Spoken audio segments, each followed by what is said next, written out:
This podcast was recorded on the land of the Gadigal people of the Eora Nation. Hello and welcome to The Real Story with Joe Hildebrand. We've got an absolutely huge show for you this week. We're going to be speaking to an Israeli negotiator who negotiated the release of a key hostage from Hamas and the incredible price he had to pay for it. We're going to speak about how he makes those decisions and what the future holds for the hostages still in captivity in Gaza. I'm also going to get into the weirdest thing to happen in 2025, which is the defection of a Green senator to the Labor Party. And I've got an incredible insight into just what's going on our university campuses. All that and much, much more coming up.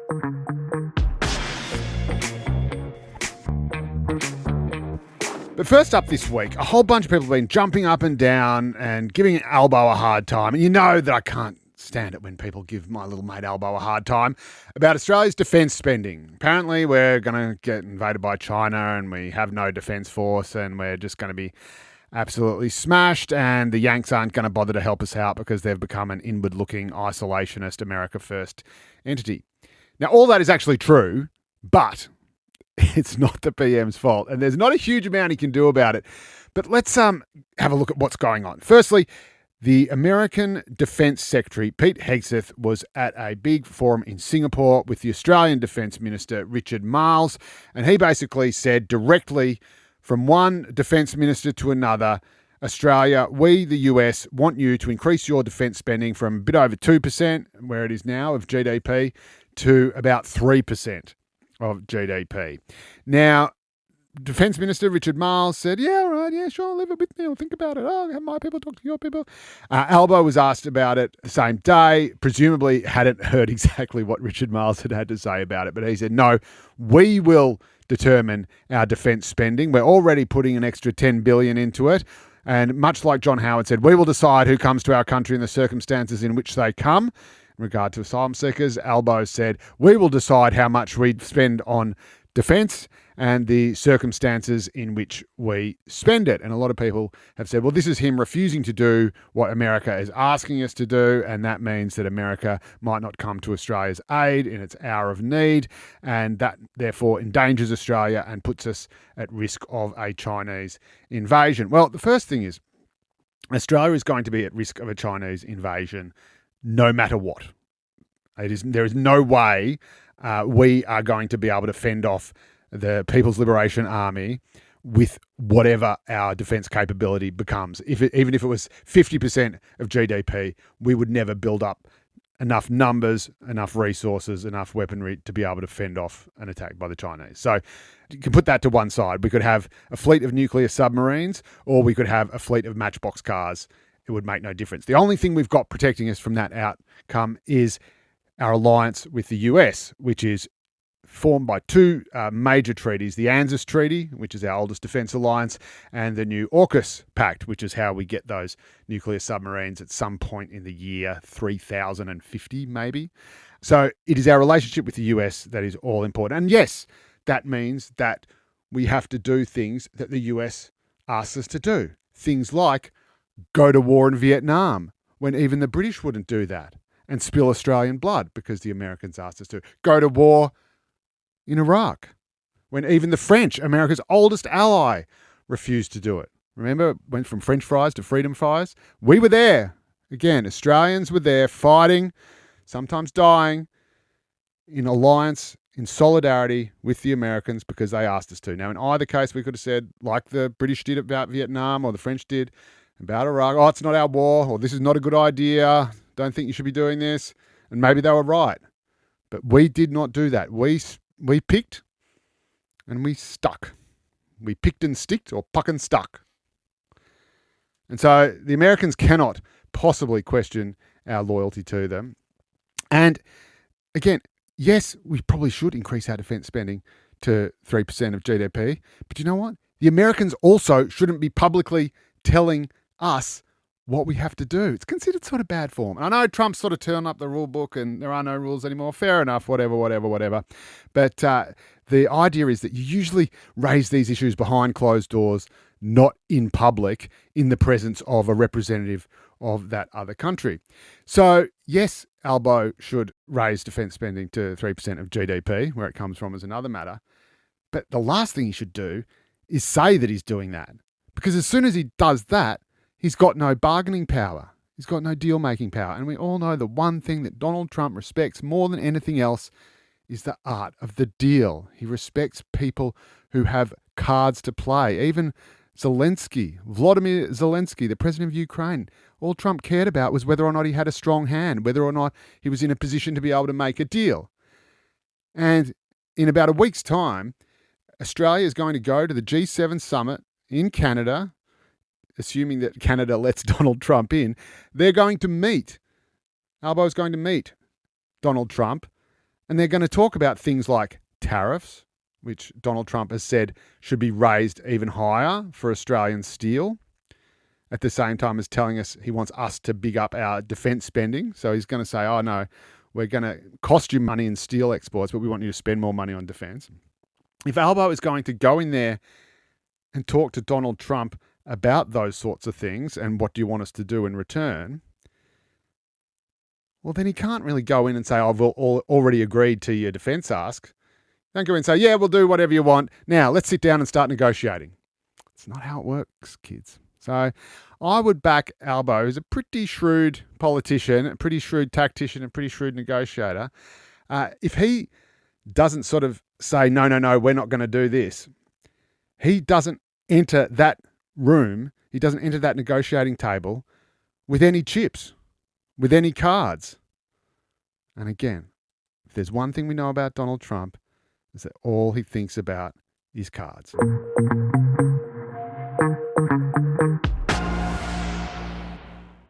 But now let's get to the really fun story of the last week, and that is something that absolutely no one expected. No one had this on their 2025 bingo card, even the Labor Party, who was the beneficiary of it, and indeed even the person who actually did what they did. That is, of course, WA Senator Dorina Cox, who until a few days ago was a Greens senator, and she has just defected to become a member of the Labor Party and to sit in the Labor Party caucus as a Labor Party senator for the state of Western Australia. And this is something that has just blown everybody's minds, except perhaps for Albo's. Because, of course, Albo just gets lucky. He just walks along the ground and 1,000 flowers bloom. And Napoleon was once asked, said, what quality do you look for in a general? And Napoleon said, luck. I want a lucky general. And this has become one of the most famous axioms in politics and military, that there is nothing that rivals good luck when it comes to success. And Albo has just been kicked in the ass by a rainbow time and time and time again. This guy has the best luck of any politician I've ever seen. And so Labor wasn't even trying for this. Labor didn't even want this, let alone ask for it. But they just get a knock on the door, says, hi, who is it? Oh, it's Dorina Cox from the Greens. I'm here to defect. I said, oh, all right. Yeah, sure. It's kind of like, it's like the cafeteria in a Mean Girls high school. It's like, yeah, all right, you can sit with us. Sure. Don't even have to do anything in return. Nothing. And so why is Dorina Cox upset about the Greens? Well, obviously she says that, she's diverged from the direction the party is taking. She doesn't like the direction the party is taking. It might also have something to do with the fact that she ran for the deputy leadership of the Greens and didn't win. No one, of course, is quite sure how she didn't win, because everything the Greens does is top secret, despite them demanding accountability and transparency from everybody else. And it was also made pretty clear to her that she wouldn't be given a winnable spot on the Greens Senate ticket in the next election in 3 years' time. So I dare say she was probably a bit miffed about that too. She's also got a few kind of, I don't know if they're skeletons. Maybe they're just very elderly people in her closet. A few claims, I think 20 staff or something have left her office, and there are claims, unproven, but claims that maybe, she's not the best boss to work for. But then again, it is the Greens, isn't it? It's very hard to know. It might just be a bunch of hypersensitive millennials that get upset by anyone who behaves like a normal politician. And I'm assured by people at the very top of the Labor Party that Dorina Cox is in fact a normal. She's like a sleeper normal person who's been hiding in the Greens. And she was a former member of the Labor Party as well. She joined the Labor Party beforehand. Anyway, now she's come back. The Labor Party gets an extra vote in the Senate, although the Greens will still have balance of power. It's just a good little FU to them, good little flip of the bird. And they don't have to do anything in return. Just another little gift that's been dropped from on high into the lap of Anthony Albanese. But let's take Dorina at her word. Why might she be a little bit upset or concerned about the direction the Greens are taking? Well, let's look at the person who beat Dorina to become the deputy leader of the Greens. And this is Mehreen Faruqi. And this is someone I desperately wanted to become the actual leader of the Greens because it would have just been so funny. I just guarantee you it would have been a barrel of laughs. Everybody would have been laughing except for her because she's quite notoriously earnest and humorless. But anyway, she has just accused, Mehreen Faruqi, the deputy leader of the Greens, has just accused Melbourne University of launching a, quote, McCarthyist crackdown on student protesters. Now, this you might think is a little bit strange coming from the Greens who like to dictate what everyone else should and shouldn't think and can and cannot say. But anyway, she has accused the University of Melbourne and its Vice-Chancellor, Emma Johnson, of being McCarthyist because they expelled and suspended 4 students, 2 expelled, 2 suspended, for attacking a Jewish member of the staff's office. So launched a sit-in in his office, charged into his office, sat in there. This guy he's not even a political figure. He just happens to be Jewish. He's a professor of physics. His name's Stephen Prower. And they burst into his office and they placed stickers in the office labeling Professor Prower a war criminal and declaring Zionists are genocidal maniacs. And there were more than a dozen students all up, draped in the keffiyehs and masks, chanting anti-Israel slogans, according to a report in The Australian I'm reading from, playing music, demanding the university cut ties with Israeli universities, on and on and on. Police ended up called to remove the group. Now imagine if this happens in your office. You're just sitting there and suddenly all these people come in, they're jumping up and down, accuse you of being a genocidal maniac. I mean, obviously that happens to me most days on Twitter, but in the end, 2 students get expelled and 2 get suspended. And the fact that the university has allowed this and not overturned it has led to Mehreen Faruqi accusing the university and Vice-Chancellor Emma Johnson of a McCarthyist crackdown. And here's where it gets really funny, because I know Emma Johnson. Emma Johnson and I were student socialists together. We were activists together. We took part in these kind of protests, not the sit-ins that destroyed all the property and everything, but the normal peaceful kind. And Emma Johnson said no. She said, and to her great credit, said no. Students and staff have to feel safe on campus. You don't get to go around doing this. And it just sort of occurred to me as I was reading this article, well, hang on a minute, that name looks familiar. Is it the same? Is it old from way back? And surely enough it was. And she's a wonderful woman. And the fact that the Greens are accusing a former student activist, former student socialist, who's gone all the way up from being the president of the Melbourne Uni Student Union when I was around to now the Vice-Chancellor of Melbourne University, that is the person they're accusing of McCarthyism. So this is what I mean by I say it is just a huge loss to the nation that Mehreen Faruqi is not the Greens leader, because she's accusing a former student activist, former student socialist. We were part of a Green left coalition, a coalition of the left of the Labor Party and Green supporters. That was our ticket. And that person is now the Vice-Chancellor of Melbourne University. This should be a great victory for the Green left movement. And no, for Mehreen Faruqi, that's McCarthyism. All I can say is, Australia, I'm sorry. Mehreen, her loss of the Greens leadership is also our loss as a nation. But thank God that she's become the deputy leader at least, so she can entertain us with such comments as these, and also delivered us, thank you, Lord, the body of Dorina Cox.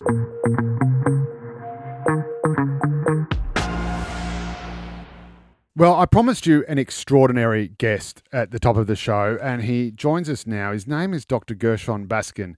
He is a very highly decorated and storied servant of the Israeli government. He served as a negotiator during a previous peace crisis in Gaza with Hamas, in which he had to secure the release of an extremely high-profile hostage, and in doing so had to make some pretty incredible moral choices and moral decisions. And since then, he has formed a new organisation called the Alliance for Two States. And he's founded it with a Palestinian activist. And this represents, I think, a real watershed moment in the process towards, hopefully, what is finally something resembling a peace between Israel and Palestine. And so we are extremely privileged to have him on the line live from Israel right now. Dr. Gershon Baskin, thank you so much for joining us on The Real Story. How are you? Thank you for having me. Firstly, just talk a little bit about your background and history, because you came as someone who has served in a number of really senior roles, both within or on behalf of the Israeli government, as well as an advocate, as an activist, someone who was sort of championing peace and causes from outside as well as inside Israeli institutions. Give us a potted version of your CV. Right. So the very short version is I immigrated to Israel from the United States at the age of 22, alone. I was a graduate of a Zionist youth movement, but at the same time, I was a peace activist as a kid from the age of 12, protesting against the war in Vietnam and in favor of the civil rights movement in the United States. And somewhere along the way, when I felt that Israel is my home, I also felt that the major problem that the state of Israel felt was in its contradictory self-definition as a Jewish and democratic state, when in fact the territorial that it controlled between the Jordan River and the Mediterranean Sea comprised of two peoples, each fighting for liberation, self-determination, dignity, and security. So way back from the year of 1975, I think, is when I wrote my first article saying that in order for Israel to be the democratic nation state of the Jewish people, it had to allow the Palestinian people to establish a state of their own, living in peace next to Israel. And that's been my position all along. My career has taken me through being a volunteer community worker, living in a Palestinian village for 2 years, then convincing the Israeli government to hire me. I was a civil servant, the first civil servant in Israel responsible for Jewish-Arab relations. Through the Ministry of Education and the Prime Minister's office, I established the Institute for Education for Jewish-Arab Coexistence, which I directed for 7 years. At the outbreak of the first Intifada, detecting that there was a political change happening amongst the Palestinian people, I resigned from that job and created a joint Israeli-Palestinian public policy think tank, and do tank we called it, Israel-Palestine Center for Research and Information, known as IPCRI, which I co-directed for 24 years. Afterwards, I took a break for a year to write a couple of books, and then worked for 6 years trying to bring commercial-scale solar energy to Palestine. And over the last couple of years, I've been trying to restart the peace process by running secret direct channels between significant Israelis and Palestinians, trying to change what I believe needs to be the top-down process here in order to get us away from the conflict that has been going on for way too long, and of course this horrible war that's been going on for more than a year and a half now. So you are right at the very center of negotiations or contact between Israel and Hamas, including via Qatar. And you're also someone who knows more than anyone just what is at stake and how, I suppose, highly charged and highly poised the negotiations are around the release of the remaining hostages that Hamas holds. And this is obviously a debate that has been raging since the release of the hostages that have already been exchanged and the number of prisoners that Israel is releasing in return as part of those negotiations. And you, many years ago, were involved in what was the most high-profile hostage negotiation in Israel at the time, which was the release of a young Israeli soldier called Gilad Shalit, and you managed to negotiate his release in exchange for, and I might let you take up the rest of the story. What was the price, if you like, that Israel had to pay for his release? Yeah, Israel released 1,027 Palestinian prisoners in two tranches. The first tranche was a list of 450 names provided by Hamas. The second was 550 names provided by Israel. Within the first 450, more than 300 of those released had been convicted of killing Israelis. Amongst them were four people who had been involved in the killing of one of my wife's first cousins. So it was really personal. I had nothing to do with selecting the names on the list. The decision on the deal eventually was the Israeli Prime Minister and the security forces and the Israeli government. At the time, 80% of the Israeli society supported the deal. 26 members of the Netanyahu government at the time voted for it. Only 3 opposed it. Netanyahu himself supported it. And the biggest difference between then and now is that when finally a Mossad officer was empowered by Netanyahu to carry out those negotiations, the Mossad officer, whose name was David Meidan, asked Netanyahu, "What's my mandate?" And Netanyahu said 3 words. He said, "Bring him home." We are now in 19 months of this war in Gaza, and Netanyahu has not yet told his negotiators to bring them home.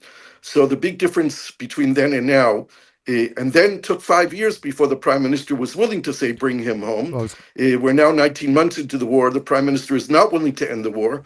Hamas has been willing to release all the hostages for over a year now. Even at one time, they're now willing to release 58 hostages. Most of them are dead, but they're willing to do it at one time within a period of a week. But in exchange, they demand an end to the war and Israeli withdrawal from Gaza, and of course, the release of Palestinian prisoners from Israeli jails, and a full-scale effort of the international community, with Israel permission, to let humanitarian aid into Gaza, which is mandatory.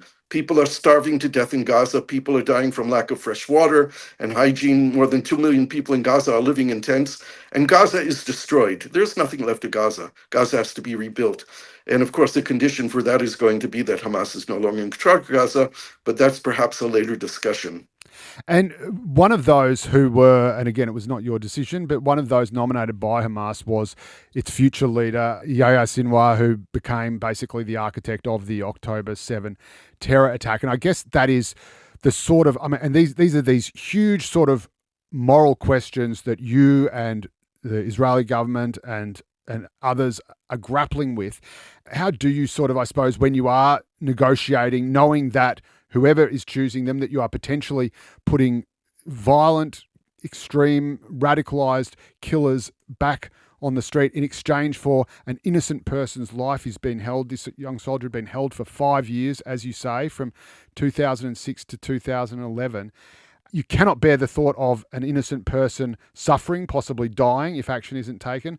At the same time, you must know that there are potential consequences of releasing these prisoners.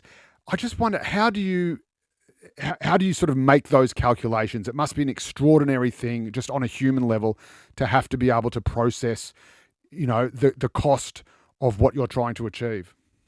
Right. Look, at the one level, there's and this is certainly the level that came to bear during the Shalit negotiations, is that Israel has an ethos. And the ethos of Israel is that we don't leave anyone behind. Yep. The idea that Israel has a people's army mandates the government to ensure that no soldier who gets killed in battle is left in enemy hands, whether they're living or dead, and Israel makes every effort to bring them home. It's a kind of social solidarity that I think is kind of unique to Israel because of the price that Israel is willing to pay to get its soldiers or civilians captive back home. October 7th was different from everything that Israel has ever known because the border was breached and part of Israel was actually occupied by the army. But we need to look at the context of this. When Gilad Shalit was freed and there are no longer Israelis in Gaza, there was a belief amongst people in the government, amongst people in society, that a peace or the peace process could be renewed. And in 2012 and 2013, I met 3 times with Palestinian President Mahmoud Abbas, who at that time enjoyed a lot more legitimacy than he does today. Yep. And Mahmoud Abbas offered opportunities for Netanyahu to enter into direct secret back-channel negotiations on renewing the peace process toward a two-state solution, and Netanyahu refused. Netanyahu's strategy from 2009 was to keep a weakened Hamas in power in Gaza and an illegitimate Palestinian Authority in the West Bank, and to claim to the world that we want peace, but we have no one to negotiate with. And that strategy worked very well until October 7th, 2023. October 7th should have been a wake-up call. It should be a wake-up call to all of us, Israelis, that you can't occupy another people then for 56 years and believe that you can live in peace, or lock 2.2 million people in a territory like Gaza with 80% poverty and no hope for a future and expect that there's going to be quiet. But Israel kept them quiet for a long time, and Israel deflected international pressure on it to negotiate peace with the Palestinians because the world recognized that the Palestinian polity was divided and Hamas was dedicated to the destruction of Israel. So that's at a political level. On a very individual letter, Yahya Sinwar was not perceived by the Israeli security as a danger. Yep. Because he was serving life sentences for killing Palestinians. Yep. He killed Palestinian collaborators. He never killed an Israeli Jew. So they didn't think he was so dangerous, even though when he got out of prison, he swore that his life's mission was to empty the Israeli prisons from Palestinian prisoners. And even though there was a period of time in 2013, 14, 15, even up to 17, one could see that Yahya Sinwar was searching for a way to be pragmatic, to try and end the economic blockade on Gaza, to try and get Palestinian workers permits to work, to enable people to move and live. He failed. Nothing changed in reality. And I would say from 2021, Sinwar was already dedicated to his plan for an attack against Israel, which they never imagined from their perspective would be so successful, because the great surprise to everyone was that on October 7th, the Israeli army wasn't on the border.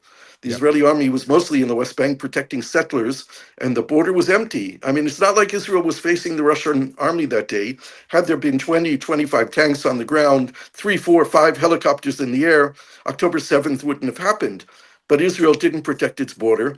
Hamas sent elite fighters that had been trained for the mission over the border, and then thousands of Gazans who crossed the border and with no army there went and did all the pillaging and the killing. The Hamas soldiers did a lot of killing and kidnapping, but their initial mission was to kidnap soldiers. That, of course, went way out of control because they kidnapped elderly, young people, children. They killed whole families. They committed atrocities. On October 7th, Hamas crossed red lines that should never be crossed by any war in any situation. And let's face it, the reality is since October 7th, Israel has crossed those red lines too. We have done things, we have allowed us to do things in this conflict that should never be done by human beings on both sides of this conflict. It's something that I think few could deny, and I suppose it's something that you see happening in wars throughout history. You know, if you look at the war on the Eastern Front in World War II, you see the supposed, both sides committing atrocities. Just getting back to the sort of nature, I suppose, of where the power balance. I mean, you mentioned you sort of that Netanyahu thought that it had Hamas on a leash, if you like, that it would not, that if it was given, and again, it had government of Gaza for a decade or more, and that it was not still as much of a threat, and it had this sort of divide and conquer strategy with the occupied territories or the disputed territories, whatever you want to call them, which is you have Hamas in control of Gaza and Fatah in control of the West Bank. And you say, then you put on this sort of theatrical pretense where you say, well, we can't negotiate because, the Palestinians aren't actually united, while at the same time pursuing a sort of divide and conquer strategy. Fatah has now emerged as the more moderate administration, albeit not an entirely democratic one, whereas Hamas is clearly a highly extreme, violent terrorist organisation. Firstly, how do you progress towards a two-state solution when you do, for better or worse, and as a result of whatever sinister diplomacy, both inside and out, how do you get a two-state solution when, Palestine is already divided within itself? Right. Well, first of all, there's the international level, and it's very important that countries like Australia that have spoken about a two-state solution for many, many years, but only recognize one of them, stop this contradiction and recognize two states. support a two-state solution, call on the world to recognize both the state of Israel and the state of Palestine. There are countries that recognize one but not the other. The international community needs to recognize both and make this a platform which there's global consensus on. Now, that's not going to change the reality on the ground in Israel and Palestine. Palestinians really need only one country to recognize Palestine, and that's Israel. Nothing is going to change significantly until there's a change of leadership here. And we have a triangular leadership here that all need to go, whether it be Netanyahu on the Israeli side, Hamas on the Gaza side, and the Palestinian Authority on the West Bank side. Palestinians can only unify through the ballot box. They need to go to elections. And both they need Hamas to do and those Fatah are elections not quickly. holding elections. They've refused to hold elections for years. That's right. Because There were supposed to be elections that were agreed upon in May of 2021. And Mahmoud Abbas, the president of the Palestinian Authority, canceled those elections with the encouragement of Israel and the United States. Now, the reason he canceled those elections. Sorry to interrupt. I just want to get it clear. Isn't my understanding is that's because Fatah was scared that Hamas would in fact win those elections? No, the truth is that Hamas would not have won those elections. Right. They would have gotten between 20 and 30% of the vote. Okay. But Mahmoud Abbas would have lost those elections. Right. There were 36 political parties running. Two of the main parties that would have gotten most of the votes were Fatah people in opposition to Abbas. And there was no way that Abbas was going to let those opposition to him within his own movement win those elections. And that's primarily the reason why he canceled those elections. There was a festivity of democracy taking place in Palestine at the time, in the West Bank and Gaza. Palestinians need to register to vote. Not like in Israel, where if you're on the population registry, you automatically have the right to vote. 86% of the Palestinian public with the right to vote went and registered, and 36 political parties registered to participate in those elections. Everyone was looking forward to the elections. Everyone knew that this was a legitimate way to not only unify the Palestinian people, but to get rid of the leadership of Hamas and Abbas and have something new. But that's what needs to happen now. Hamas has lost its support in Gaza. No one, very few people, few percent, 5%, 7% of the people in Gaza today want Hamas. One of the reasons why Hamas people say today in Gaza that they have to hold on to their weapons is to defend themselves against the angry Palestinian public in Gaza, who will put them on a barbecue on the day that the Israeli army is not there. Right. They want them to be held responsible for the crimes they committed against the Palestinian people. On October 7th, Hamas, without consultation with the people, committed collective suicide. That's right. And the 2.3 million people in Gaza are paying the consequences for that today.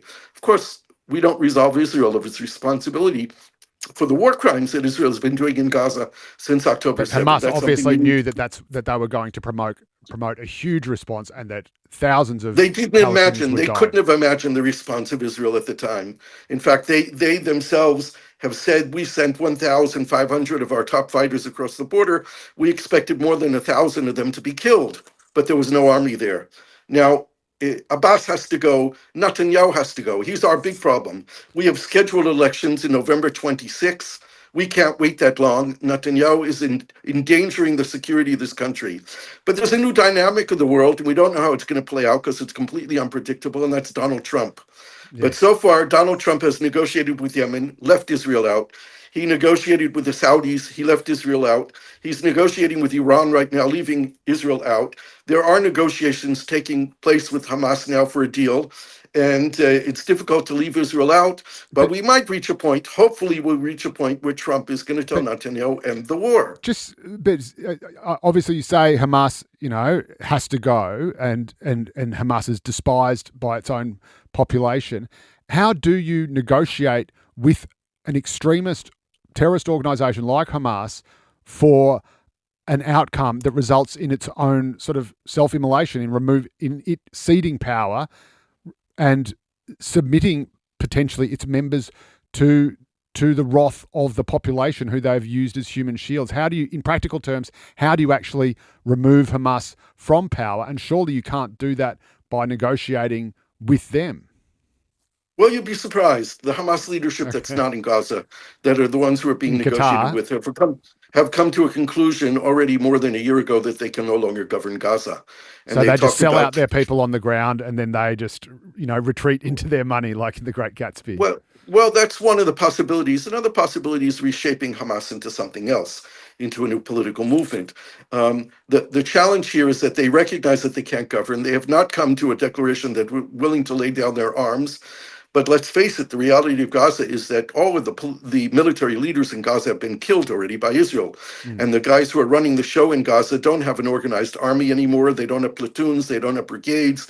They can't give orders to a military. They have guerrillas who are hiding underground, planting booby traps in buildings, coming out of tunnels, shooting at Israeli soldiers. And they can continue doing that for years. As long as there are Israeli soldiers there, there are targets on the ground who can be killed. Just yesterday, 3 Israeli soldiers were killed. There is no political leadership of Hamas left in Gaza. They've all been killed or they've been made irrelevant. There is a limit, I believe, of the time that we have where the negotiators outside of Gaza will have the ability to enforce any kind of a negotiated agreement on the Hamas leadership in Gaza. These people that are in control of Gaza today are really third, fourth tier military leaders who have never been out of Gaza, have spent half their lives living in tunnels underground. The only thing they know how to do is carry a gun.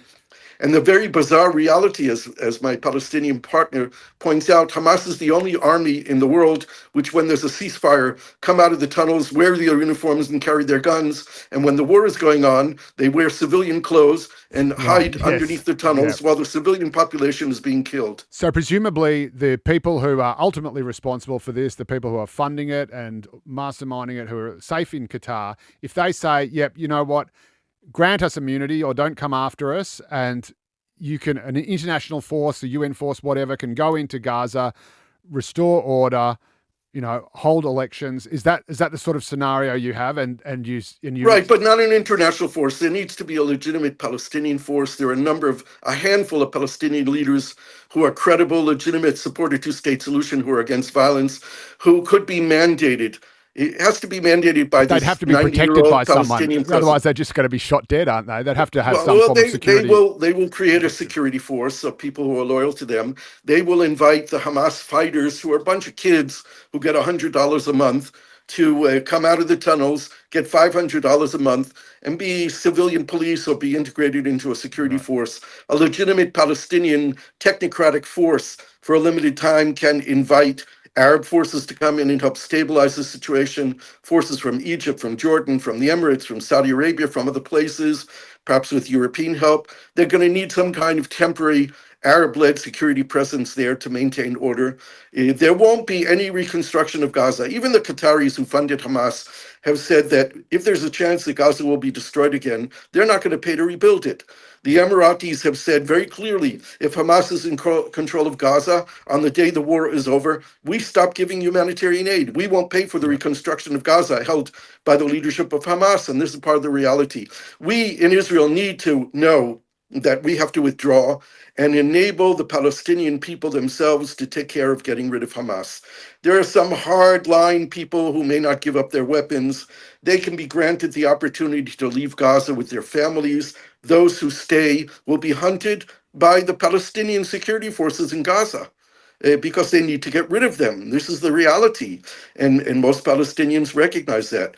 But sooner, not later, the Palestinians have to go to elections because they need to elect a legitimate leadership that represents them.